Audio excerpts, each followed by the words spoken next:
Welcome to the Con Pod, a Star Trek convention podcast, a proud member of the Trek Geeks Podcast Network. Here is your host, Ron Roble. Hello, and welcome to the Con Pod, a Star Trek convention podcast. This episode is being recorded on Thursday, April 14th, 2022. Today, our topic is a PostCon for Star Trek Mission Chicago. To join me in talking about this exciting event, we have not one, not two, but three fabulous guests. Our first guest is a frequent contributor to the unofficial Star Trek Las Vegas convention group, Sean Gilmartin. Sean, thank you for joining us. You're welcome. Thank you for having me. Our second guest could be called the king of convention cosplay, Thad Hait. Thad, thank you for being here. I wouldn't say I would go quite that far, but thank you very much. And last but certainly not least is a co-host of Snapchat, or Jenn. Jenn, thank you for being here. And it was nice to finally meet you in Vegas. It was great to finally meet you. Thanks for having me. This is fun. Yeah. So I'm going to go around the horn here and just ask everybody to kind of tell us your convention background, when you started doing conventions, what your first convention was, what's your favorite, are you STLV, the cruise, and what brings you back to the conventions. So let's go in reverse order here. And Jenn, we'll start with you. I mean, my first Star Trek convention was in the late 90s. I met Jonathan Frakes. It was in Jersey, so it was like some real shady. I mean, I was trying to think back on it. It might have been like Tom's River, maybe like near Seaside Heights. I don't even remember. It was some shady, motel in Jersey. It was a little it was a real little the little ones that they would have, but that was enough for me. I was hooked. I was like, oh, this is great. I like doing this. But so I went to a lot of cons for a while, up until probably about 2009 is when I had my first kid, and that's when it kind of slowed down. So a lot less time. So I haven't been to a Trek specific con since then. I've been to Philly Comic-Con and things like that. But I hadn't been to a Trek specific con until Chicago since awesome. 2009 or 2000, or 2010 maybe. But so it was great to be back. That is great. You were so active on Twitter. I thought for sure you were a convention pro and been going to all of these. So it makes sense that we met in Chicago for the first time. Yeah. If Twitter was a thing back in the aughts, I would have been all over the convention set. Awesome. And Thad, let's hear your Star Trek convention story. Well, I've been to a few cons over the years. I would occasionally go to for a day to like Baltimore Comic-Con and things like that. But my first real convention, my first Star Trek convention was STLV in 2017. I went there because I contributed to the Deep Space Nine documentary and went for the contribution level that included tickets to STLV because I thought that sounded like fun. And it was fun, and I ended up coming back a lot.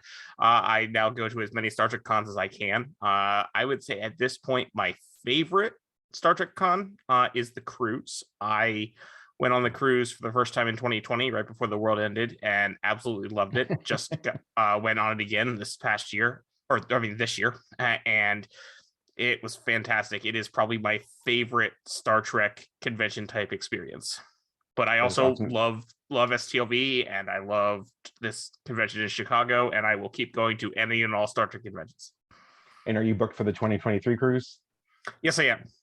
Awesome. We'll hope to see you there. And Sean, last but not least, what is your Star Trek convention story?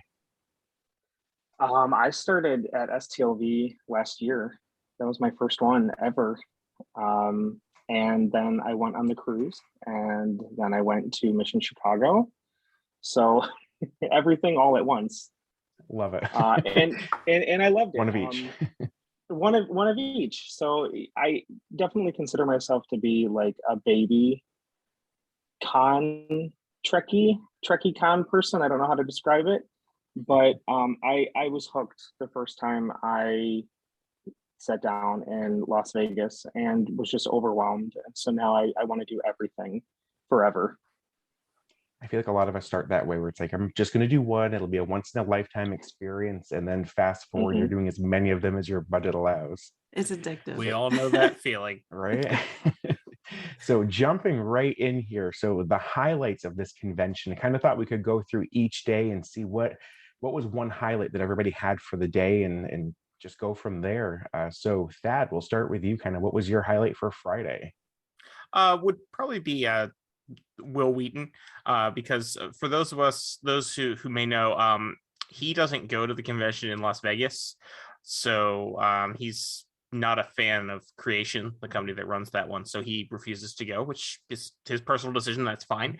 But because of that, I haven't seen him. I saw him once at Baltimore Comic-Con several years ago, but I have not seen him nearly as much as some of the other actors. So I was excited to see him in Chicago. I thought his panel was great. I just loved hearing him talk about his relationship with Star Trek, and he's just a really, really great guy, and it was good to see him. He's so engaging. His stories are so much fun to listen to, and he has such passionate energy behind the franchise. Jenn, how about you? What was your highlight for Friday? Oh, I was also going to say Will Wheaton. It was such an engaging panel, and he has a very, very detailed story for where he believes his character had gone, and I thought that was just so lovely. It was just very engaging to know that he's doing the same thing we would all do, you know, in his position. We would know exactly what happened to our character at every point in that character's life, and he does. And the story is wonderful, and he was delightful. Meeting him was delightful. He's someone I hadn't gotten to meet him before, so it was really special to meet him and talk to him. And you know, he looked me in the eye and he said, "I see you." You know, which sounds like so sappy. Like I'm usually not that sappy, but it actually did feel nice for someone to say that to me, you know? Absolutely. Like he's just so lovely. Like he's so engaging. Whoever he's talking to, that person is the most important person in that moment. He's really good at that. You know, not to jump ahead, but it felt like all of the cast interactions this time were so personalized. Mm-hmm. You know, other conventions I've been to, it's a line just love and shove, and this they were so engaging and wanted to hear your story. And it was just, I remember even Chase Masterson, I had a chance to talk to her, and I left and text Masterson, was like, I think I'm gonna cry right now. She's just such a sweet person.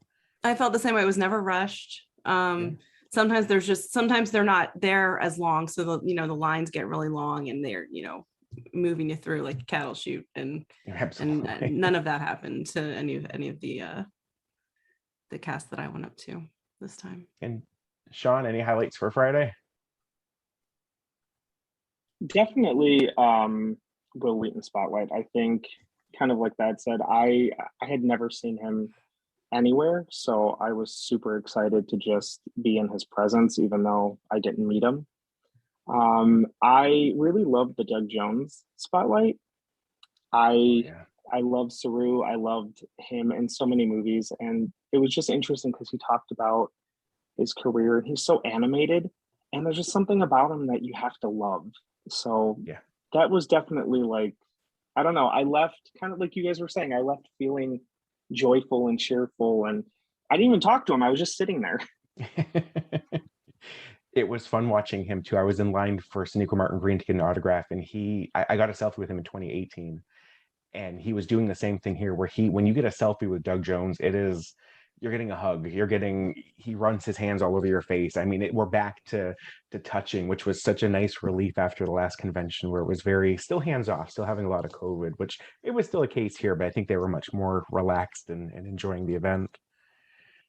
Awesome. So Saturday was a big day. We had the Lower Decks panel, the James Cromwell spotlight, Discovery had their panel, Strange New Worlds. So there was a lot going on Saturday. This one might be a little bit harder.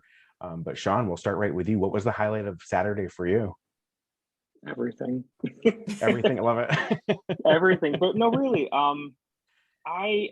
It's funny because George Takei sort of gave the same speech. I think he incorporates a lot of his history into his talks, and I just appreciate listening to him every time. I feel like it's truly an honor. So that was just wonderful, and I love the Discovery panel. I think the cast, it truly embodies a family, and it's one of my favorite shows. So I just enjoy being there in their presence. But Strange New Worlds was amazing because we got to see some of the footage, and I was so hyped. It was just amazing, and I geeked out the entire time. So That bridge is so Yeah. beautiful. And they got to Yeah. see it for the first time too. I thought that was so lovely. Yeah. Like Rebecca Romaine said, we didn't see that. This is the first time we're seeing it. So it was wonderful to witness that with them. And Celia, I can't remember her last name, but just getting to see her talk and Rose listen to Goodman, her yeah. story too. It's such a quick welcome to the family. But man, you're there. You're part of the family now. Mhm. So Jen, what was your highlight for Saturday?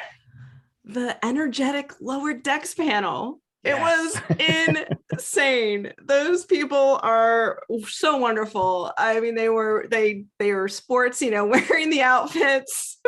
Jack Quaid had the boiler hair, and they're just such a breath of fresh air. They're delightful. It was so much fun to listen to them. They're so cool. And the footage that we got to see footage there as well.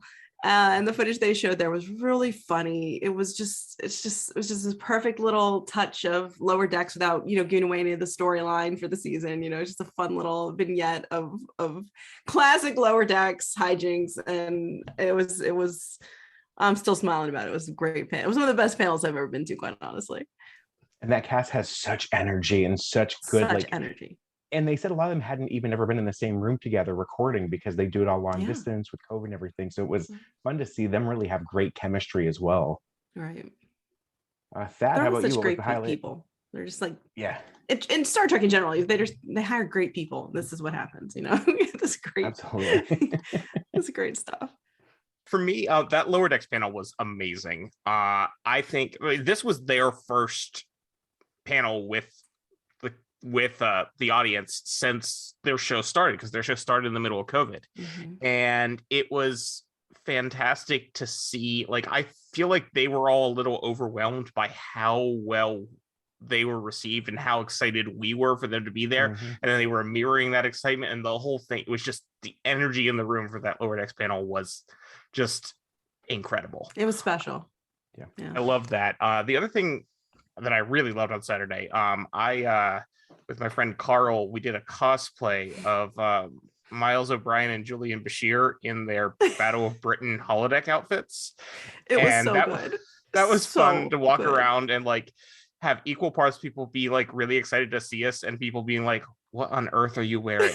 That was great. And we got a photo with Alexander Siddig, and of course he had no idea what we were wearing, but it was wonderful. The best part was because in the DS9 episode, they're wearing those outfits when they go into Quarks and they drink in honor of their fallen comrades. And one of the cool things in Chicago is they had a bar right there in the vendors room. So we're like, oh, let's have actual beer for our photo. so that was cool. And Sid was like, oh, you couldn't leave your drinks at the bar, boys, could you? And that was pretty good. So that was definitely a highlight for me. Love it. Post that So picture somewhere. Oh yeah, it's on Twitter. In the show notes or Oh something. yeah, sure. Yeah, because it oh my gosh, it looks so good. It's such a great cosplay. I mean, we kind of looked drunk in the photo, which I assure you we weren't, but it works out well for the costume. It works. And I will say my absolute highlight for Saturday actually came after hours. It was the Beam Me Up Jackie, the drag extravaganza, which was that was great. Phenomenal, standing room only. I'm a huge RuPaul fan, and that was just such a highlight. She had such good energy. Did y'all get to that one? I was there Yeah, and I loved it. Yeah. Yeah, I saw the beginning of it. I had to go to get dinner, but the part that I saw was really good.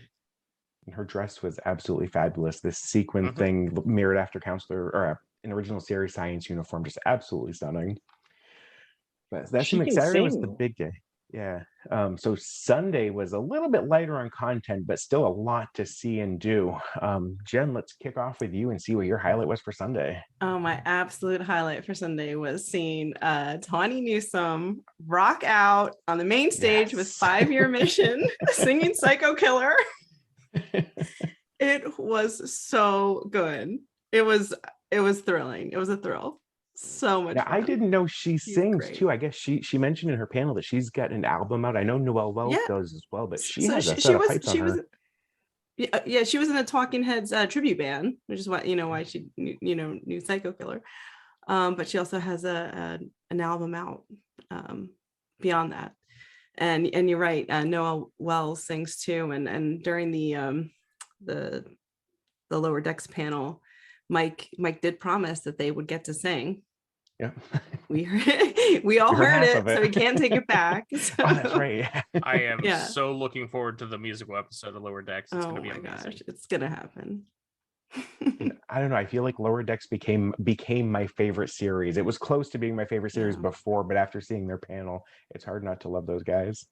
Yeah. Thad, what was your highlight for Sunday? Well, I was just gonna say too, Okay. and just 5 Year Mission in general, they played Friday, Saturday, and Sunday in between the panels, and it was so great to have them there. They're such great musicians. Their songs are amazing, and it really added to the energy of the main hall, because that can always just get a little, blah. You know what I mean? A little blah blah blah. Yeah. So it was so great having them there. No, and their songs were just, they did a really nice job too of playing songs that were appropriate for the setting, and it was just, I think the MC struggled a little bit throughout this. The moderators for the panel struggled a little bit, but 5 Year Mission was there and was doing a phenomenal job. That's so right. we're so glad to have them. So Thad, what was your highlight for Sunday? For Sunday, my favorite thing I think was the Prodigy panel.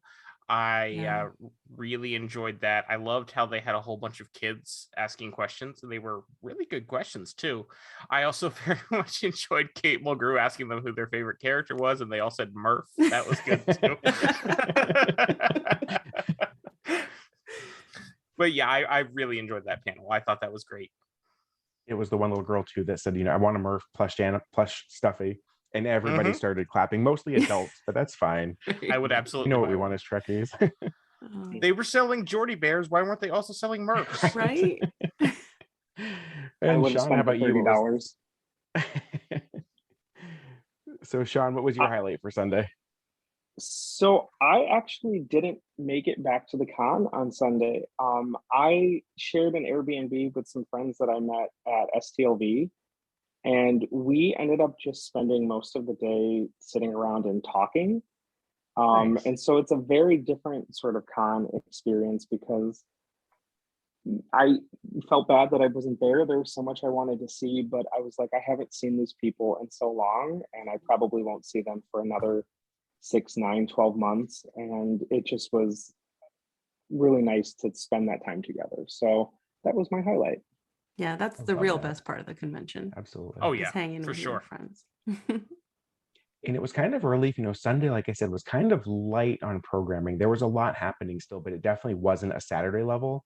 So I was with you. I felt like it was a good opportunity to spend some time in the vendor's room and just catch up with people that you only see once or twice a year, but are still the closest friends you have thanks to Trek Twitter. Which, speaking of the vendor's room, I know I spent a lot of time in there, autographs, photo ops, and just exploring all the awesome merchandise. Thad, we'll start with you because you have to leave in just a few minutes, but any highlights in the vendor's room? I mean, I already mentioned the Geordie Bear. I had to get that as soon as they announced that from the Lower Decks episode, Cupid's Errant Arrow. And I remember I also was quite perturbed that they were only selling the Murph t-shirt in children's sizes. Again, they're just really not underestimating how important Murph is to people. They did take a hint and like had a website where you could order an adult size Murph shirt to get later. But I got selfies with several of the actors, because I really enjoy doing that. In a lot of ways, I like that better than the actual photo ops, because they feel more personal. And the other big thing I did, I bought on the last day, I bought one of those fancy coffee tables. I got a Stargate Atlantis table that's shaped like the Stargate with the wormhole in it. It was looks so cool. It's a really cool looking table. They're at STLV every year, because I think they're actually in Vegas. And I'm always tempted, but the fact that this time I was in Chicago where I had driven and I could just take it home and not pay the exorbitant shipping. I was like, oh, I gotta. So yeah, I'm very excited about my table. That's awesome. Speaking of Murph too, back to that, I would love Exo6 had a ton of debuts. And I'm just gonna say, where's our Murph figure? Like, I want it. Let's do it. All those Exo6 figures, I have to be careful because all of their figures are around $200 each, so I can't buy all of them. So I have to be careful which ones I buy, but I will absolutely be getting the Riker one and probably the Archer one too because it's so good. Porthos. I want Porthos. Yeah. Was Porthos there? Mm-hmm. He is. He yeah, comes Porthos with is an accessory that comes with Archer. Oh, how did I miss that? I have to go back in time. So, Sean, anything you found in the vendor's room that just you couldn't leave home without? So, I mean, I spent way too much money as I always do. And because I live in the Chicagoland area, I was like, oh, this, like, that's it. I don't have to ship anything or try to put it in my suitcase. I can just put it in my vehicle. So that was dangerous. But I enjoyed just in general the, what was that room that was like the holodeck? What was I don't remember that was what for that was the called. Star Trek NFTs. I forget what the Continuum, I think they call it. Continuum, yeah. That was amazing. I went multiple times. It's funny, that room, I felt like that was like the poor man's rendition of the AR wall that we keep hearing about in production, because it really, you went in there and it was so immersive. The technology is absolutely incredible. And Jen, what were your thoughts on the vendors room? Anything that you couldn't leave behind? Yeah, I mean, I picked up a couple little things, but my favorite part of the vendors room this year was trying on the Strange New World boots. Yes. Which they're, the official Strange New World boots, the same ones that they wear, they're now selling for, like $400, something exorbitant, but it's free to try on. And it's fashion. And you can't put a price on fashion. Oh, you can't put a price on fashion. They're so gorgeous and they felt like heaven. They're very, very supple, leather boots, and they're really great quality. And it was so fun to put them on and, pretend that I was official. I feel they're you. Gorgeous. I managed to talk myself out of spending $350 on one of those Volante jackets, but it was a close call because they're really nice. Yeah. It was hard to. It wasn't exactly an exhibit, but the prop store having the Picard booth out. I mean, some of that stuff might not hit my wallet now, but they're incredible. Those costumes. It felt like a little exhibit just to look at. And kind of online, does everybody get to walk through the Strange New Worlds exhibit and see their costumes and those props? Those details are just, it's unbelievable. You get close to these uniforms and they're so detailed. I love that it really was set up like an exhibit. Like you walked through and it wasn't just stuff standing there. It felt very immersive, like it was taking you on a journey to a quote, Strange New World. So that was really nice. Yes, that was very much like it was how it was here in Chicago, which is interesting because at first I didn't even go in there because they had those same costumes on display in the museum, what they called the museum on the cruise. And I'm like, oh, I've already seen them. I don't need to. But I kept seeing pictures from like, oh, okay, I'll check this out. I think they were definitely arranged in a much more immersive way in Chicago than they were on the cruise. Yeah. I'll say too, the last vendor that I just spend way too much money on every time is Fansets. And of course, they're the official sponsor of the network. I did get the chance to talk with Lou, and we're looking forward to having him on the podcast as we get closer to STLV, and getting kind of a vendor's perspective from what it's like to attend one of these things. And if anyone's listening that does want to buy any of their pins, if you use the promo code CONPOD, you'll get 10% off. So check that out. But it was interesting. The vendors room was a little bit smaller, I think, than we're used to at some of the larger conventions. But overall, what did everybody think of the convention? Thumbs up, thumbs down? Will you be going to Star Trek Mission Seattle? Sean, let's start with you. Yeah, I liked it. I used to always go to C2E2 in Chicago. And so because of Reed Pop, it very much felt like that type of con. But it was very much different from STLV. And I think a lot of it had to do with the setting. And like we said, it was a smaller sort of vendor space. but I enjoyed it. I liked the fact that it was more family friendly, and you saw a lot of people with their kids, and you saw the whole family cosplay, and they had stuff from Prodigy, so that was really enjoyable. Absolutely. And Thad, how about you? Thumbs up, thumbs down, overall thoughts? Are you going to Seattle? Thumbs up. I think it was a very successful convention. I was a little worried that it wouldn't be, but then in the last few weeks, they really pulled it together and they managed to make something pretty great. And I very much enjoyed it. I am hoping to go to Seattle. I'm not 100% sure on that yet because of cost and whatnot, but I hope to be there. Awesome. Jenn, how about you? Yeah, I'll be in Seattle, baby. Looking forward to it. Awesome. Well, I think that wraps up our very brief PostCon for Star Trek Mission Chicago. If anyone wants to keep up the chat up about convention stuff, where can they find everybody online? Jenn, let's start with you. You can find me on Twitter. I'm at EdicQuarks, and my podcast is Snaptrack. Woohoo. Thad, how about you? You can also find me on Twitter. I'm at Tyrannicus. That's TYRANICUS. And you can also find me on the Infinite Diversity podcast on the UFP network, where we talk about each and every new episode of Star Trek. Awesome. And Sean? I'm not on Twitter, but I am very active in the Facebook groups, so you will most likely come across me at some point. Awesome. And again, my name is Ron. You can find me on the Star Trek Convention Experiences Facebook group, or on Twitter at ConPod, or at TrekkerRon.